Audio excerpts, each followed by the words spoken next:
ఓం మహాగణాధిపతయే నమః. ఓం గురుభ్యో నమః. ఓం శ్రీమాత్రే నమః.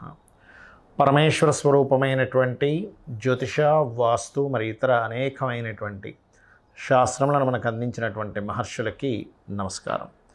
హయగ్రీవ హయగ్రీవ హయగ్రీవేతి యో వదేత్తస్స నిస్సరతే వాణి జహ్నుకన్యా ప్రవాహవత్.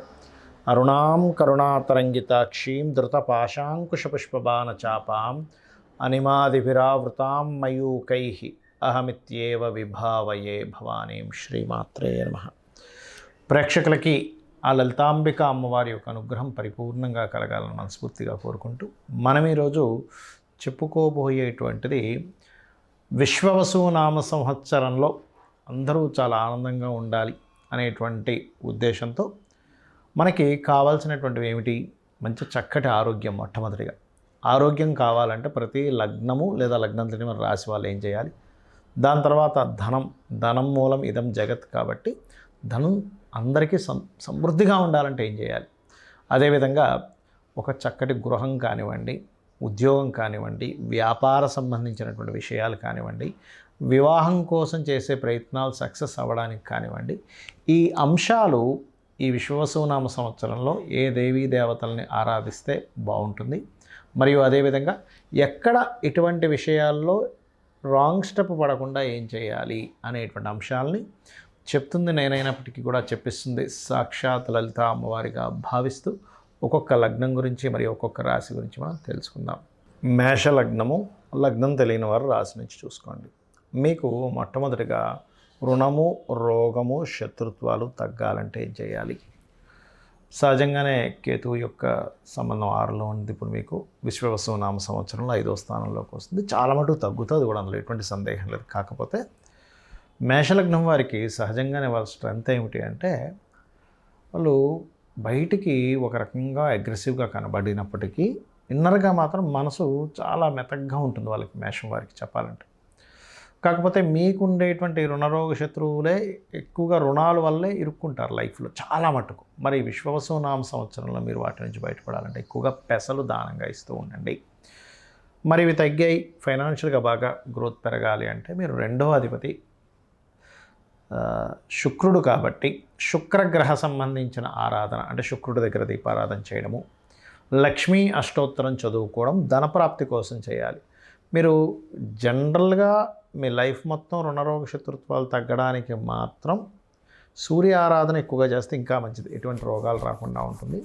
అదేవిధంగా పెసలు దానంగా ఇస్తూ ఉండాలి. మరి దీంతోపాటు వివాహం కోసం ఎవరైతే ఇబ్బంది పడుతున్నారో, వివాహం అవ్వట్లేదండి, ఎన్ని సంబంధాలు చూసినా అన్నప్పుడు మీకు 7వ అధిపతి శుక్రుడు సహజంగా కూడా ఎవరికైనా కూడా శుక్రుడే కారకుడు. కాకపోతే వివాహ సంబంధించిన విషయంలో ఎప్పుడైనా ఒక విషయం బాగా గుర్తుపెట్టుకోండి. మీకు వివాహ సమయం వచ్చిందా లేదా చెక్ చేసుకో.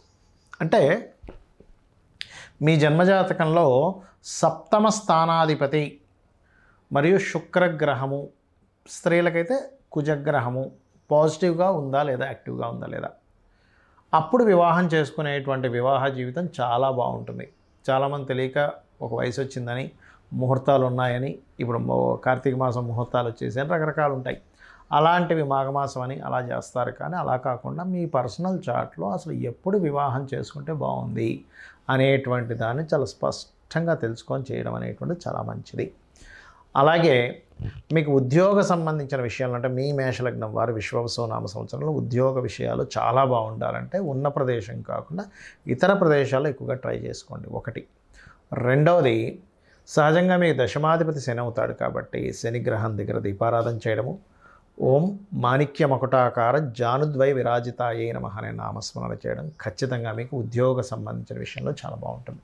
అంటే ఇక్కడ మనకి రుణము, ఆరోగ్యము, శత్రుత్వాలు, ధనము, వివాహము, ఉద్యోగము, వ్యాపార అభివృద్ధికి రావాలి అంటే మీకు సహజంగానే ఈ శని భగవానుడే 10, 11 అధిపతి అవుతాడు కాబట్టి వ్యాపారానికి కూడా మీకు శని భగవానుడే. కాబట్టి వ్యాపార అభివృద్ధులు మరి ఈ సంవత్సరం ఎలా ఉంటుంది? బాగుంటుంది, బాగోదనేం లేదు. కాకపోతే కాస్త మీకేంటంటే ఈ సంవత్సరం అంతా కూడా శని కుజ గ్రహాలకి సంబంధించిన పరిహారం చేసుకుంటే వ్యాపార అభివృద్ధి ఉంటుంది. దీంతోపాటు లలితా సహస్రనామాల్లో ఓం ఇంద్రగోప పరిక్షిప్త స్మరతూనాభజంగికాయై నమః అనే నామస్మరణ చేయండి. ఖచ్చితంగా వ్యాపార అభివృద్ధి 100% ఉంటుంది. అందులో ఎటువంటి సందేహం లేదు. అమ్మవారి అనుగ్రహం ఉంటే ఏదైనా సాధ్యమే. చాలామందికి మరి జాతకం ఉండదు, అంటే వాళ్ళ డేట్ ఆఫ్ బర్త్లు, టైమ్ ఆఫ్ బర్త్లు రాయరు. కొంతమంది పెద్దవాళ్ళు రాసినవా మిస్ అవుతూ ఉంటాయి. మరి అలాంటి వాళ్ళకి రాశి తెలియదు, నక్షత్రము, లగ్నం ఏమీ తెలియదు అని మేమేం చేయాలి? ఒకటే గుర్తుపెట్టుకోండి. ఎందుకంటే వీళ్ళు అయోమయంలో ఉంటారు. ఏదైనా పని అవ్వకపోతే ఏలినాటి శని నడుస్తుందా, నా జాతకం తెలియదు కదా, సర్పదోషం ఉందేమో, లేకపోతే ఇంకోటి ఏదో బ్యాడ్ మహాదశ నడుస్తుందేమో అనుకుంటూ ఉంటారు. ఒకటే గుర్తుపెట్టుకోండి. మరి తెలియని వారు ఒక టెక్నిక్ పాటించి మీరు ఆ రోజుల్లో ఆ జాగ్రత్తలు తీసుకోవచ్చు. అలాగా మనకి మొత్తం వారానికి 7 రోజులు.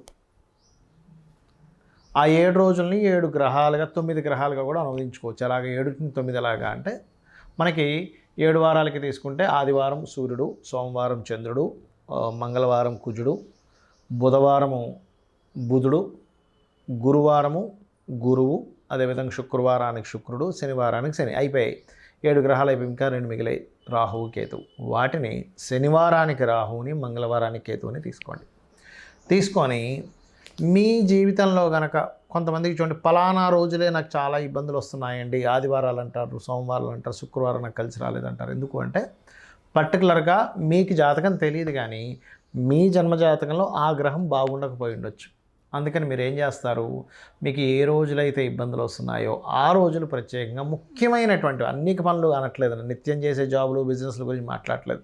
ముఖ్యమైన ఇన్సిడెంట్ అంటే ఒక అగ్రిమెంట్ రాసుకుంటాం, లేకపోతే ఒక చూడండి కొన్నిసార్లు మనం ఎవరికైనా సరే ఏదైనా అప్పు ఇవ్వడం కానీ, అప్పు తీసుకోవడం కానీ, ఒక ఇల్లు కన్స్ట్రక్షన్ కానీ, పెళ్ళి కానీ, ఒక వ్యాపారం ప్రారంభించడం కానీ, ఒక ఉద్యోగంలో జాయిన్ అవ్వడం కానీ, మీరు చిన్నప్పటి నుంచి ఒక ఆలోచన ఉంటుంది, నాకు ఎందుకో సోమవారాలు పనికి రావట్లేదండి, లేకపోతే నాకు ఎందుకో శనివారం కలిసి రాలేదండి, నాకు ఎందుకో శుక్రవారం కలిసి రాలేదండి అంటూ ఉంటారు. ఎప్పుడు నాకు ఇలా నష్టం ఆ రోజే అయిందండి అని.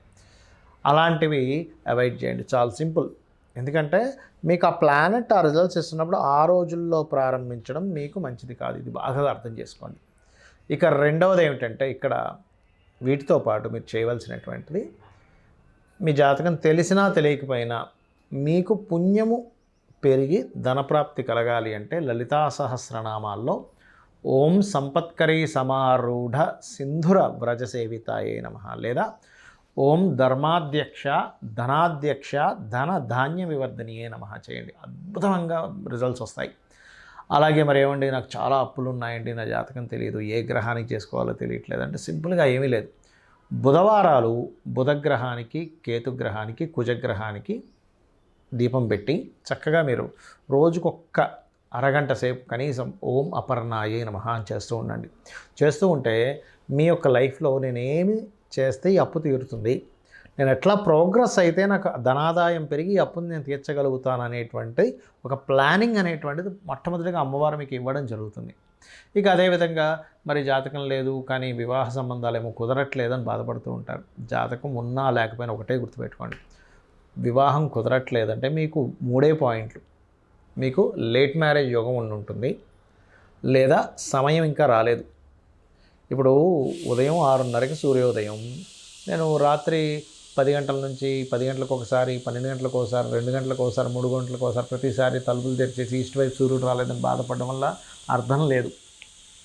ఎలా అయితే ఉదయం 6:30కి సూర్యోదయం అవుతుందో ఆ వ్యక్తికి వివాహ గడియలు వచ్చినప్పుడు ఆటోమేటిక్గా సంబంధాలు వస్తూ ఉంటాయి. అందులో మీరు మీకు తగినటువంటి జీవిత భాగస్వామిని ఎంచుకుంటూ ఆ గడియలు ఒక్కోసారి కొంతమందికి బలంగా లేకపోవడం వల్ల ఎన్ని సంవత్సరాలు వెయిట్ చేస్తున్నా ఒక సంబంధం కూడా సెట్ అవ్వదు. అలాంటప్పుడు ఓం కామేశబద్ధ మాంగళ్య సూత్రశోభిత కందరాయై నమః అనే నామం చేసుకుంటే ఖచ్చితంగా అమ్మవారి మీద పూర్తిగా భారం వేస్తూ మీ నమ్మకాలు అంటే మీరు అమ్మవారిని నమ్ముకుంటూ మీ ప్రయత్నాలు మీరు చేసుకుంటూ వెళ్ళిపోండి.